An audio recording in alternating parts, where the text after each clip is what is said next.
الرحمن الرحیم نحمده ونصلی ونسلم علی رسولہ الکریم اما بعد۔ 18ویں پارے کے اخیر میں سورہ فرقان ہے۔ گزشتہ کل 2 رکوع اس کے پڑھے گئے تھے۔ آج 19ویں پارے میں شروع کے تقریباً 4 رکوع سورہ فرقان کے ہیں۔ اس کے بعد سورہ شعراء ہے، پاؤ سے لے کر کے 3 پاؤ تک، ربع سے لے کر ثلث تک، اور اس کے بعد سورہ نمل ہے۔ سورہ نمل کے 3 رکوع باقی ہیں، وہ اللہ نے چاہا کل 20ویں پارے کے اندر پڑھیں گے۔ تو سورہ فرقان قرآن پاک کے ناموں میں سے ایک نام ہے، حق اور باطل کے درمیان فرق کرنے والی کتاب۔ اس سورت کا زیادہ حصہ جو مضامین ہیں وہ کافروں کے حضور صلی اللہ علیہ وسلم اور دیگر انبیاء علیہم السلام کے بارے میں اعتراضات کہ نبی کو فرشتہ ہونا چاہیے، اور یہ جو نبی کچھ بھی لے کے آئے ہیں یہ تو پچھلے افسانے ہیں، لوگوں کی باتیں ہیں، پرانے لوگوں کی۔ اور نبی یہ بازاروں میں کیوں جاتے ہیں، یہ کھاتے پیتے کیوں ہیں، ان کی شادیاں کیوں ہوتی ہیں، اس طرح کے بیہودہ قسم کے اعتراضات، نبی کو جادوگر کہنا اور نبی کی باتوں کو افسانے کہنا اور نبی کی چیزوں کو برا بلا کہنا، اور الٹے سیدھے یوں مطالبہ کرنا جیسے 19ویں پارے کی پہلی آیت ہے کہ لولا انزل علینا الملائکہ، آسمان سے فرشتے کیوں نہیں آتے، فرشتوں کو ہم دیکھ لیں، ہم خود جا کر کے اوپر دیکھ لیں۔ تو اللہ جل جلالہ ان باتوں کا جواب دے رہے ہیں کہ یہ نئی باتیں نہیں ہیں، پچھلے انبیاء علیہم السلام کے بارے میں بھی اسی قسم کی بیہودہ باتیں کافروں نے کی ہیں۔ حالانکہ نبی جن کی طرف بھیجا جا رہا ہے تو ان کی جنس میں سے ہونا چاہیے۔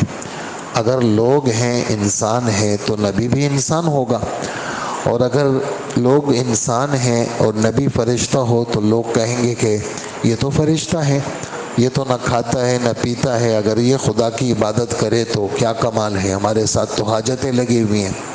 تو حضور صلی اللہ علیہ وسلم اور دیگر انبیاء اللہ جل جلالہ نے ان کے ساتھ حاجتیں بھی لگائیں، اور انسان اللہ پاک نے ان کو بھیجا، اور اللہ جل جلالہ نے لوگوں کی ہدایت کا سامان بھیجا، اور یہ بات فرمائی کہ وما ارسلنا من قبلک من رسول الا انہم لیأکلون الطعام ویمشون فی الاسواق۔ یہ 18ویں پارے کی آخری آیت ہے کہ ہم نے آپ سے پہلے جتنے بھی رسولوں کو بھیجا ہے وہ کھانا پینا بھی کرتے تھے، بازاروں میں بھی جاتے تھے، دنیا کا نظم بھی سنبھالتے تھے۔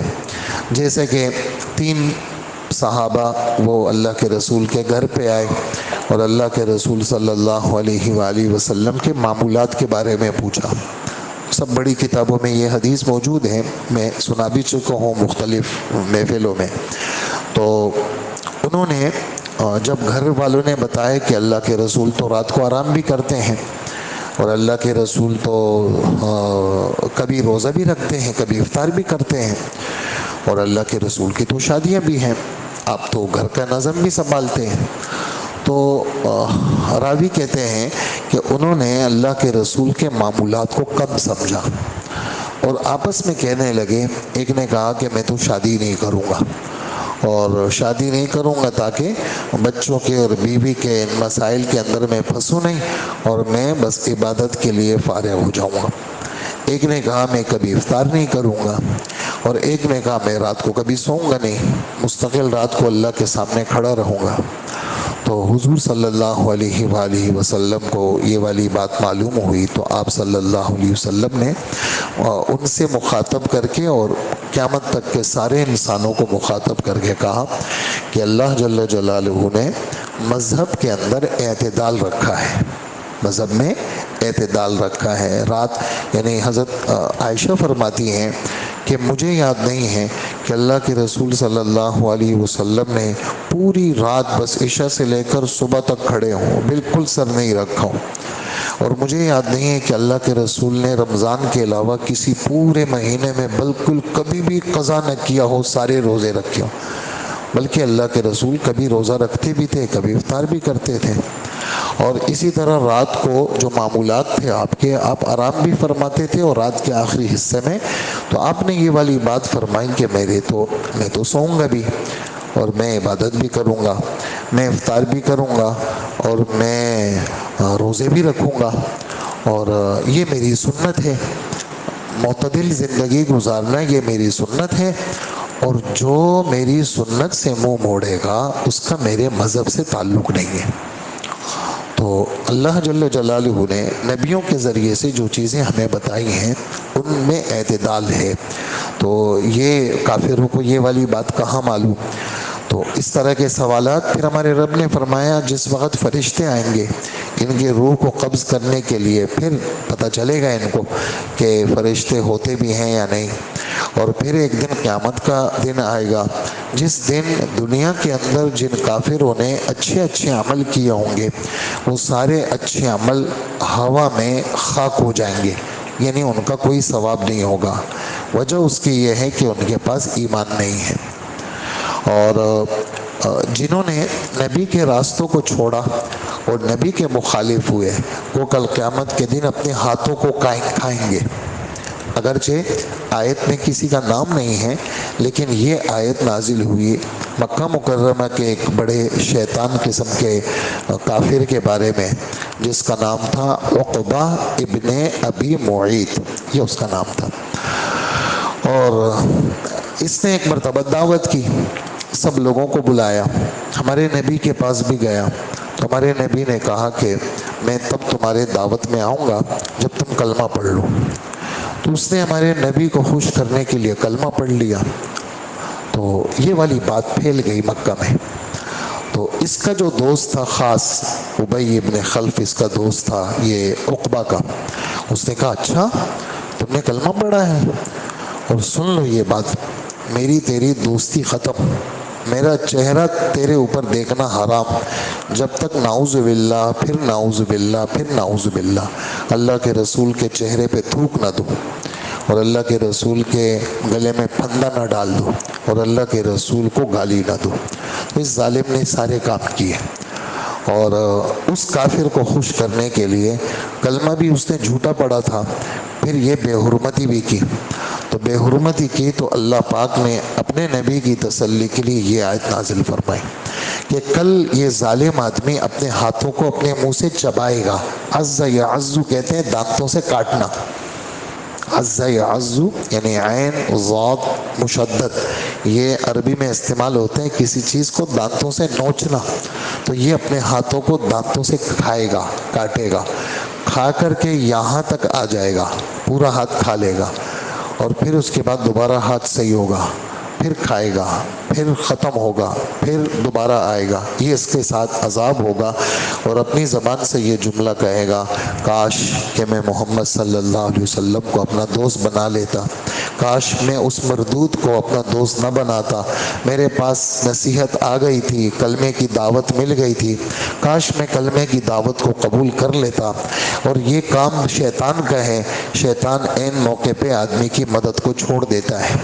تو یہ والا بھی اس 19ویں پارے کے شروع میں یہ آیت اس قصے کے ماتحت میں نازل ہوئی، اللہ پاک نے اپنے نبی کی تسلی کے لیے یہ آیتیں نازل فرمائیں۔ جیسے ابو لہب نے بدتمیزی کی تھی اور ہمارے نبی صلی اللہ علیہ وآلہ وسلم کو بھرے مجمع میں برا بھلا کہا تھا، جب آپ نے دعوت دی تو اس نے جو الفاظ کہے تھے اللہ نے انہی الفاظ کے ساتھ ابو لہب کے لیے سورت اتاری، تبت یدا ابی لہب وتب، اس نے یہی الفاظ حضور کو کہے تھے، تو اللہ نے وہی الفاظ اس کے لیے نازل کیا کہ ابو لہب کے دونوں ہاتھ ٹوٹ جائیں، تباہ ہو جائے، ابو لہب برباد ہو جائے، کہ اس نے ہمارے نبی کے لیے یہ جملہ استعمال کیا۔ بالکل اسی طرح اللہ پاک نے اس کافر کے لیے یہ اس طرح کی آیت نازل فرمائی، حالانکہ پورے قرآن میں بڑے بڑے کافر گزرے ہیں، لیکن یہ جو بے حرمتی ہوتی ہے، کسی کے بے حرمتی کرنا، ایک یہ کہ آدمی کلمہ نہ پڑھے اور بے حرمتی نہ کرے تو کافر ہے، اس کو اپنے کفر کی سزا ملے گی، ایک یہ کہ کافر بھی ہے اور بے حرمتی بھی کرے، یہ خطرناک مجرم ہو جاتا ہے، اور اس کی یہ بے حرمتی جو ہے وہ یہ اللہ کو کسی صورت میں برداشت نہیں ہے۔ اسی طرح ایک بات جو بالکل یہاں پر نئی بات ہے پورے قرآن میں، کہ کل قیامت کے دن اللہ کے رسول اللہ کے دربار میں شکایت کریں گے، اے میرے رب، میری امت نے قرآن پاک کو چھوڑ دیا تھا۔ تو یہ ایک شکایت ہوگی امت کے لیے کہ انہوں نے قرآن کو چھوڑ دیا تھا۔ قرآن کے چھوڑنے کا کیا مطلب ہے؟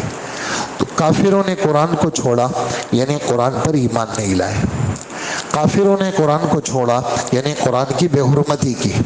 بہت سارے کافر قرآن کی بے حرمتی کرتے ہیں، قرآن پاک کو جلاتے ہیں، قرآن پاک کے ساتھ کیا کیا کرتے ہیں، آج بھی کر رہے ہیں، پہلے بھی کیا۔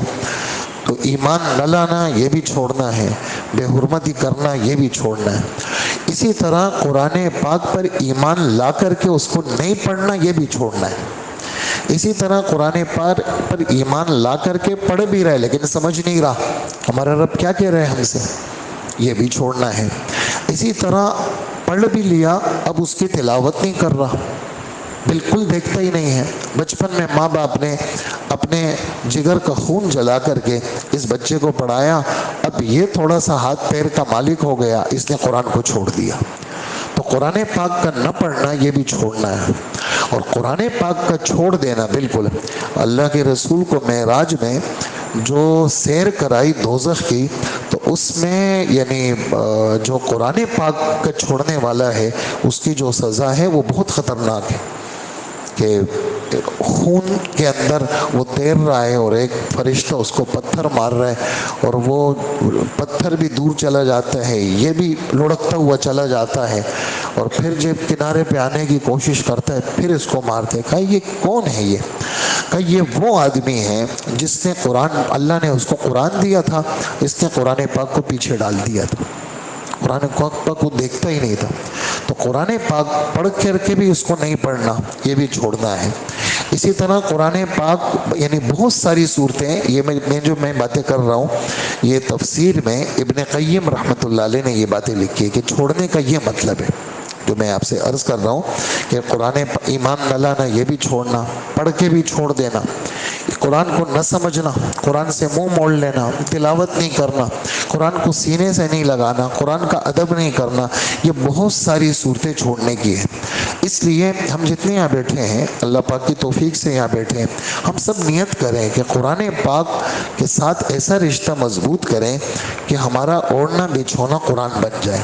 میں اللہ کی قسم کھاتا ہوں آپ کے سامنے، یعنی جتنے لوگ بڑے بڑے جنہوں نے کام کیے، جتنے لوگ اس وقت بڑے بڑے کام کر رہے ہیں، وہ سب قرآن کے ساتھ جڑے ہوئے ہیں، قرآن پاک کی تلاوت کے ساتھ، قرآن پاک کی دعوت کے ساتھ، قرآن پاک کو پھیلاتے ہیں، قرآن پاک کو سیکھنا، اس کے حروف سے ہی کرنا، اس کو اچھا کر کے پڑھنا، اس کو سمجھنا، اس کو پھیلانا، اس کی بات کرنا، یہ معمولی چیز نہیں ہے، یہ بہت بڑی چیز ہے۔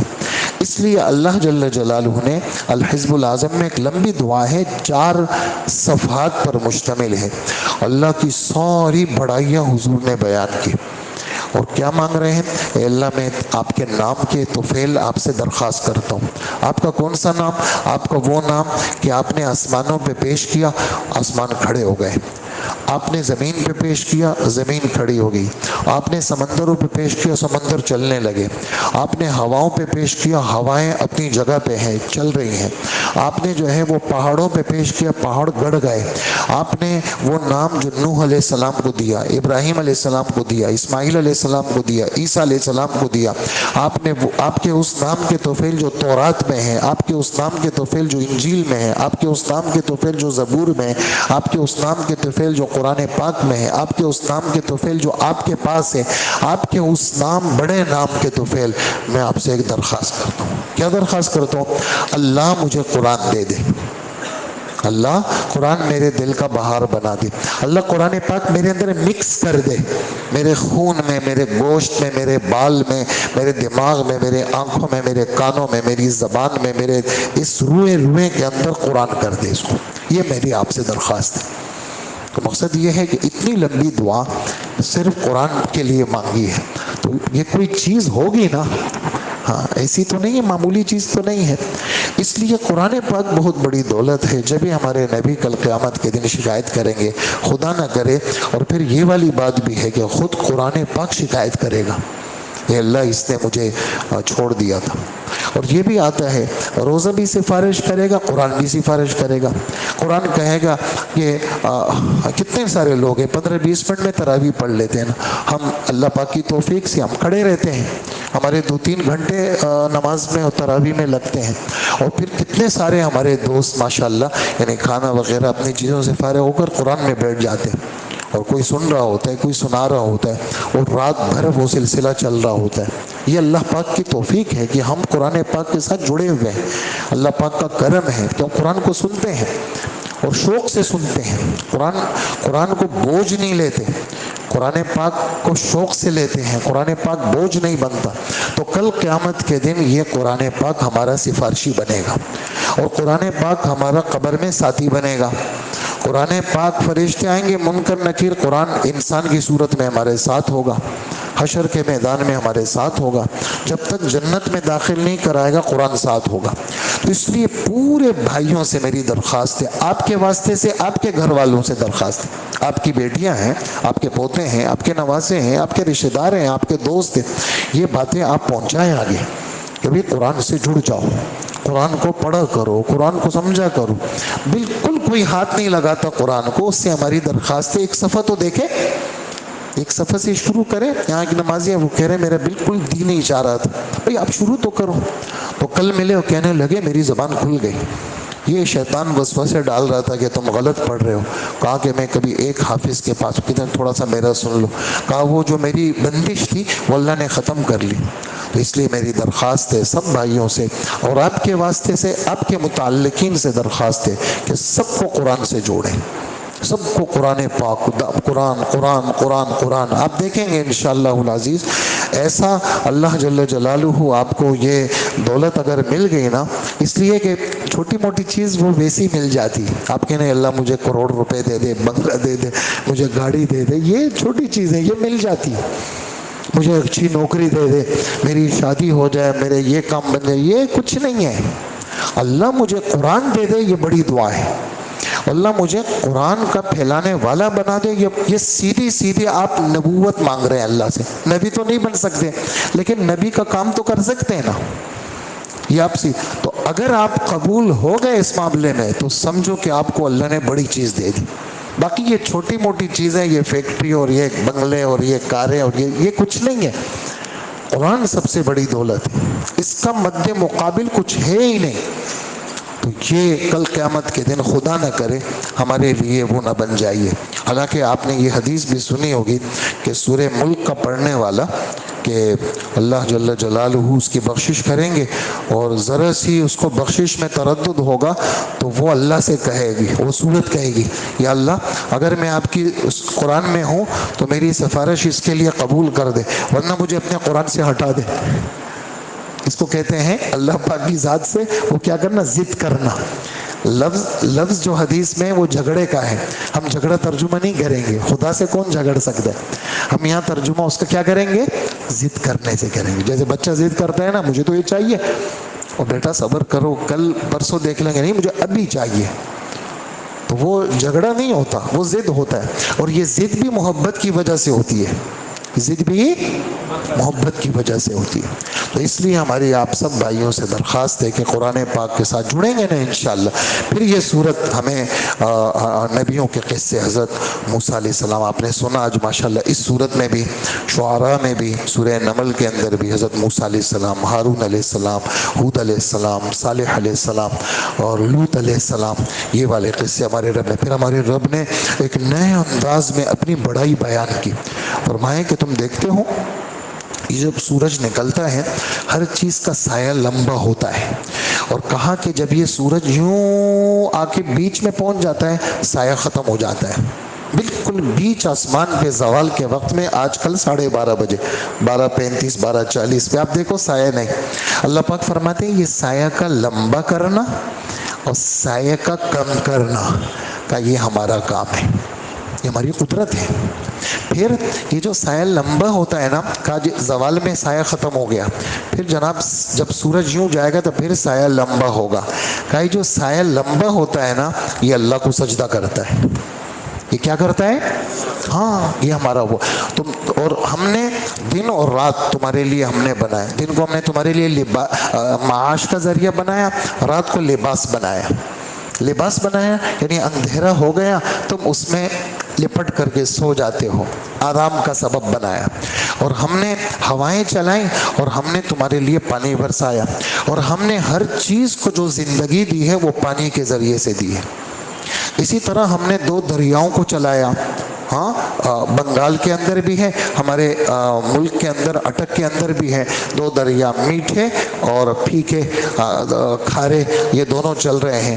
میٹھا دریا اور یہ اللہ پاک فرماتے ہیں اس کے بیچ میں ہم نے کیا رکھا ہے, آڑ رکھی ہے. حالانکہ پانی ایک لیکوڈ چیز ہے, مائع چیز ہے, وہ یہاں کی یہاں مل جائے, یہاں کی یہاں مل جائے. اللہ پاک فرماتے ہیں یہ یہاں والا یہاں نہیں جا رہا, یہاں والا یہاں نہیں جا رہا. کہا یہ کس نے کیا؟ اللہ نے کیا, ہم نے کیا. یہ اسی طرح ہم نے انسان بنائے اور ہم نے جیسے ماں باپ بنائے تمہارے, ایسے ہی ہم نے سسرال بھی تمہارے لیے نعمت بنائی. ایک آدمی نے اپنی بیٹی اٹھا کے تمہیں دے دی, تو یہ سسرالی رشتہ جو ہے یہ بھی اللہ کی نعمت ہے. سسرالی رشتہ یہ کس کی نعمت ہے؟ اللہ کی نعمت ہے. بالکل انجان لوگ تھے, انہوں نے اپنی بیٹی دے دی, تو وہ یہ جو داماد ہے اس کے جیسے سگے ماں باپ ہیں ایسے ہی ساس سسر وہ بھی اس کے ماں باپ ہو گئے, انہوں نے اپنی بیٹی دے دی. اب اگر یہ والی بیٹی کا اگر خدا نہ کرے انتقال ہو جاتا ہے, یہ ساس اس کی ہمیشہ کے لیے محرم ہو گئی. یہ سسرالی رشتہ ہے. یہ اللہ پاک فرماتے ہیں ہمارا وہ ہے اس میں. پھر آگے سورت کے اخیر میں رحمان کے جو بندے ہیں ان کے اوصاف کا بیان ہے, صفات. رحمان کے بندوں میں عاجزی, رحمان کے بندے کسی کے ساتھ الجھتے نہیں ہیں. رحمان کے جو بندے ہیں وہ راتوں کو اللہ کے سامنے کبھی قیام میں کبھی سجدے میں اور مستقل دوزخ سے ڈرنا, وہ ان کا اللہ سے مانگنا اللہ میں دوزخ سے بچا. رحمان کے جو بندے ہیں یہ بہت زیادہ ایسی سخاوت کے جناب سب دے دیا ایسا بھی نہیں, کنجوس بھی نہیں, درمیان میں اپنے آپ کو رکھتے ہیں. رحمان کے جو بندے ہیں یہ مشرک نہیں ہیں. رحمان کے جو بندے ہیں یہ قاتل نہیں ہیں. رحمان کے جو بندے ہیں یہ زناکار نہیں ہیں. رحمان کے جو بندے ہیں اگر کوئی گناہ ہو جائے دل سے توبہ کرتے ہیں تو ہم ان کے گناہوں کو بھی مٹا دیتے ہیں, ان گناہوں کی جگہ ہم ان کو نیکیاں لکھ کے دے دیتے ہیں. رحمان کے جو بندے ہیں وہ گندی محفلوں میں نہیں جاتے, جہاں جھوٹ ہو وہاں جھوٹ والی محفلوں میں, گندی محفلوں میں, خدا کی نافرمانی والی جگہوں میں رحمان کے بندے نہیں جاتے. رحمان کے بندوں کو جب آسمانی باتیں بیان ہوتی تو آپس میں گپ شپ نہیں لگاتے, بے ہوش ہو کے نہیں گرتے بلکہ بیدار ہو کے اللہ کی باتیں سنتے ہیں. یہ رحمان کے اور رحمان کے بندے وہ ہیں کہ وہ اللہ سے درخواست کرتے ہیں, یا اللہ ہمیں تو آپ نے رحمان کا بندہ بنایا, اللہ ہماری بیویاں اور ہمارے بچے ان کو دیندار بنا کر کے ہماری آنکھوں کو ٹھنڈا کر لیں. یہ رحمان کے بندوں کے ساتھ ایسے لوگوں کو ہم جنت دیں گے اور ایسے لوگ جنت میں ہمیشہ ہوں گے. اور ایسے لوگ جو ہے وہ ان کو سلامی ملے گی, فرشتے سلام کریں گے, اللہ جل جلالہ سلام کریں گے, سلام قولا, ہے نا. جنتیوں کو اللہ پاک فرمائیں گے یا اہل الجنہ السلام علیکم, السلام علیکم قولا کہا جائے گا کس کی طرف سے؟ من رب الرحیم, رحم کرنے والے رب کی طرف سے کیا کہا جائے گا؟ السلام علیکم, سلام کہا جائے گا. یعنی سورہ یاسین میں سلام کا لفظ ہے, حدیث میں یہ والی بات تھی جو میں نے آپ سے عرض کی. اسی طرح سورہ شعراء ہے اگلی سورت. شعراء شاعر کی جمع ہے, منظم اور مقفع کلام بنا کر کے پیش کرنا. اردو میں بھی اشعار ہیں, عربی میں بھی اشعار ہیں, فارسی میں بھی اشعار ہیں, پشتو میں بھی ہے, پنجابی میں بھی ہے, سندھی میں, ہر زبان میں مقفع اور مسجع عبارت ہوتی ہے. اور شاعر جو ہے وہ یعنی اس کی خوبی بھی ہے. اور اللہ کے رسول مسجد نبوی میں ممبر لگاتے تھے, حسان ابن ثابت اشعار پڑھتے تھے اور کہتے تھے کہ حسان تمہارے ساتھ جبرائیل ہے, تم اپنے اللہ کے رسول کی دفاع کرو. تو اس طرح کے اشعار جو اللہ کی تعریف, نبی کی تعریف اور آخرت موت اور اس طرح کی چیزوں پر مشتمل ہو۔ اللہ کے رسول صلی اللہ علیہ وسلم نے سنے بھی ہیں، اور اکا دکا اشعار اللہ کے رسول کی زبان سے نکلے ہیں، لیکن نبی چونکہ وما علمناہ الشعر وما ينبغی لہ، ہم نے نبی کو شعر سکھایا نہیں، اور نبی کے لیے مناسب نہیں ہے کہ نبی شاعر ہو، لیکن بہرحال جو اچھے اشعار ہیں اس کی اجازت ہے۔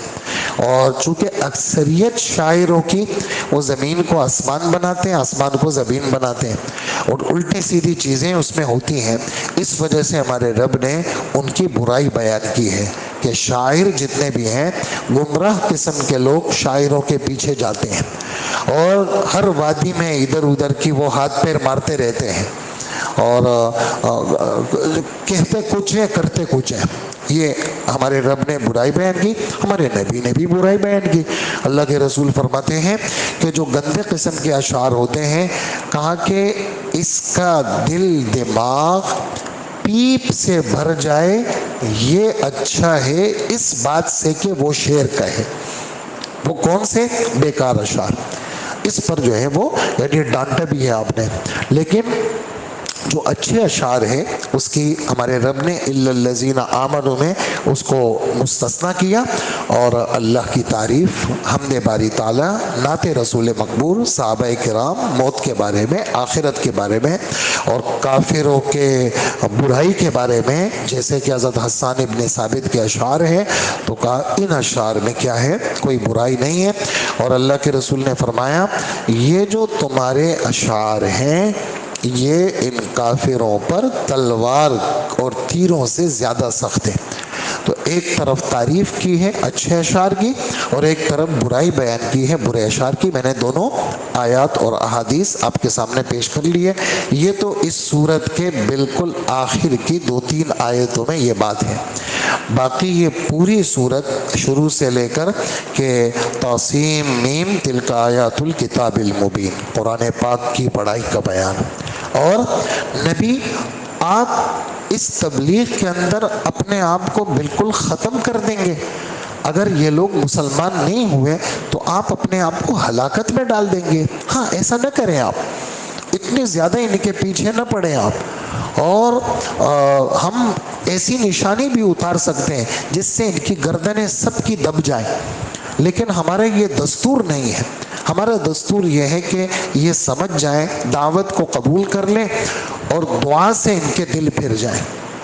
اور پھر ہمارے رب نے حضرت موسیٰ علیہ السلام کا تفصیلی قصہ تقریباً 3 رکوع کے اندر تفصیلی قصہ حضرت موسیٰ علیہ السلام اور فرعون کا مکالمہ، اور جادوگروں کا کرتب پیش کرنا، جادوگروں کا مسلمان ہونا، پھر جو ہے وہ موسیٰ علیہ السلام اور بنی اسرائیل کا پیچھا کرنا، اور جو موسیٰ علیہ السلام اور جو فرعون کے جتنے بھی خزانے محلات تھے وہ سب ان کے حوالے کرنا بنی اسرائیل کے، اور فرعون اور بمائے لاؤ لشکر کے اس کا غرق کرنا۔ یہ 3 رکوع میں اس کا بیان ہوا۔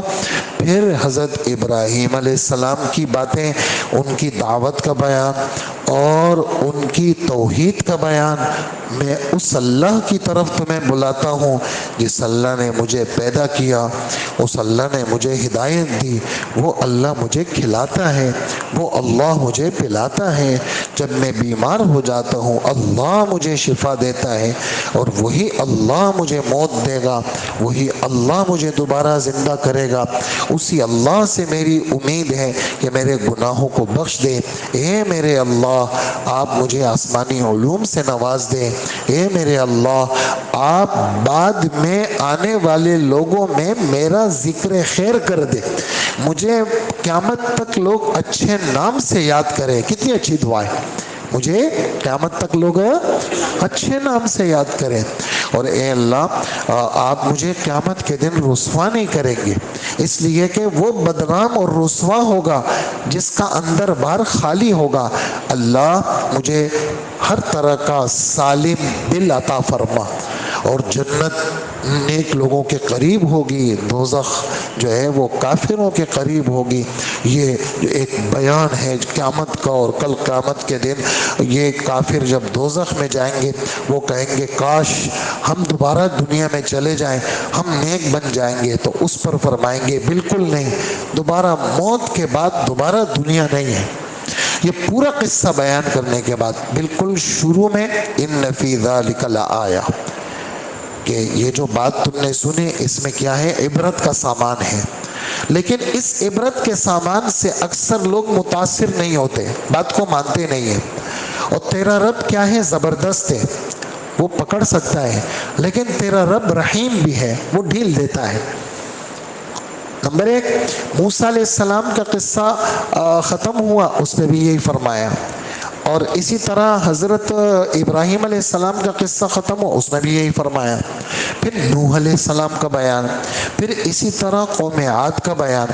قوم عاد کی سب جتنی بھی قومیں ہیں ان سب میں مشترک چیز کیا ہے، مشترک چیز ان کا مشرک ہونا ہے، لیکن بعض خاص خاص گناہ بھی ہیں۔ مثلا قوم عاد کا عجیب گناہ ہے، یعنی بہت سارے اسی 19ویں پارے میں ہے، دیگر پاروں میں نہیں ہے، یہیں پر ہے۔ ایک ان کا گناہ یہ تھا، ہر خاص جگہ، جیسے چورنگی، جیسے ہمارے یہاں جی 3 تلوار، یہ جناب مکہ چوک ہے جی، یہ انڈا موڑ ہے جی، ہے نا، اور ہر چوک پہ جناب جو ہے نا بڑی بڑے پلر بنائے جی، یہ 2 تلوار ہے، یہ 3 تلوار ہے، فلانے جگہ کسی کی جناب مجسمہ بنا ہوا ہے بیرون ممالک میں، جیسے یورپ کے اندر، یو کے اندر، فرانس کے اندر انہوں نے مجسمے بنائے ہوئے ہیں، اور سعودی عرب والوں نے کوئی سرائی بنائی ہوئی ہے جدہ کے اندر اور مکہ کے اندر شارع ستین میں، یہ خاص خاص جو ہے وہ یہ۔ تو اللہ جل جلالہ فرماتے ہیں تم لوگ ہر خاص اور مین چوک پہ نشانیاں بناتے ہو اور پیسے ضائع کرتے ہو اور فضول حرکت کرتے ہو۔ نمبر 2، رہائشی مکانات،